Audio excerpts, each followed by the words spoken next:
I want to first say that this particular neighborhood that we're in, people who live here know this, but for people who don't, is one of the most welcoming neighborhoods for poor and working class people, and historically has been for people in this city.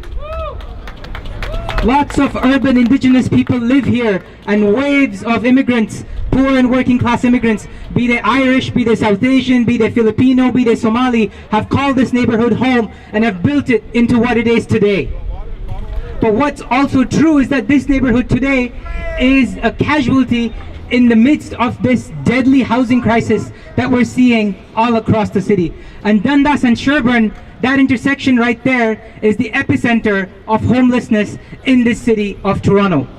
And steps from that intersection lie these 7 vacant properties right here in front of us. That giant 30-room house has been empty for the past 10 years. These two other buildings like that used to exist here, 224 and 226 Sherbourne. They were demolished 10 years ago and their tenants pushed out. Right across from it is that All Saints Church over there.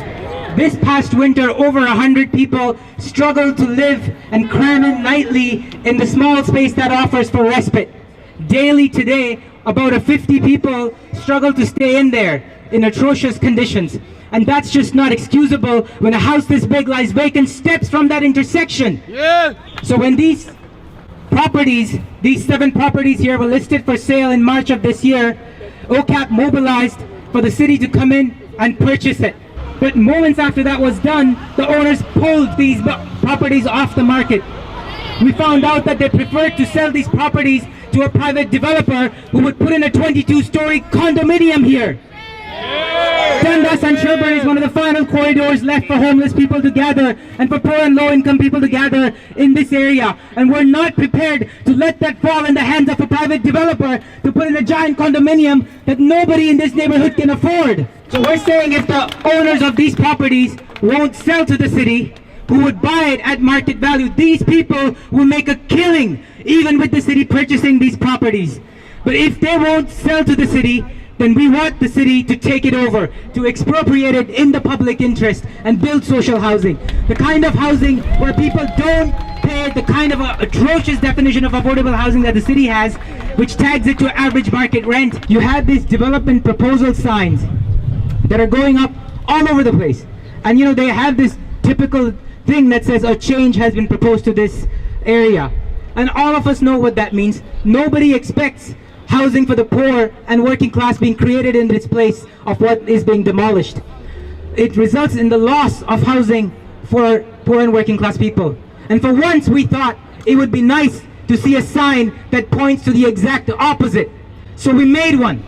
And we want to put it up right now.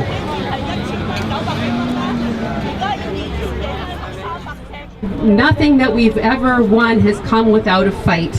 And it made me think of some of the fights that we've had over the years, and it got me thinking about Drina Joubert. It's nearly 33 years since Drina Joubert froze to death not far from here in the back of an abandoned pickup truck, where she had to sleep after being refused a shelter bed because she smelled of alcohol. The action that was taken by advocates and activists at that time to demand an inquest into Drina's death led us to know what we already knew, that we have a very, very broken system. And the recommendations were around affordable and safe housing, particularly in this community. And at that time, there were some gains made, but many of those programs and services that we gained at the time have been gutted and have closed. We know that inaction will lead to more deaths. And we know this is not being said lightly or for dramatic effect, just as we know that the closing of overdose prevention sites and supervised consumption sites will always lead to more deaths. The Indigenous voice is a voice that gets lost in all these issues. It's almost assumed that we are part of this whole factor, and we're not. We actually fall through what I am now coining a catch bin of the Canadian system.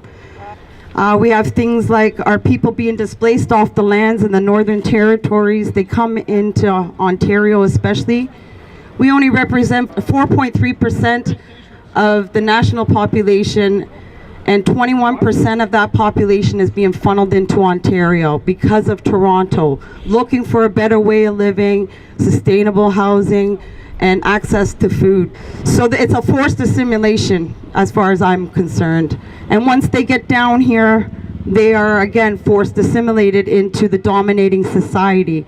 The City of Toronto's report is reporting that Indigenous people are 52.4% across the board on all things: addiction, incarceration, missing and murdered, apprehension, you name it. So before we start talking about getting back these lands, we need to have that conversation about what that means, because our people, the original people of these lands, are not only being displaced once, they're being displaced multiple times for various reasons. And that's something that I think has to be a bigger part of this conversation. We need to tap into our heart medicine. My hat says, decolonize your mind, open up your hearts. And that's what we need to do.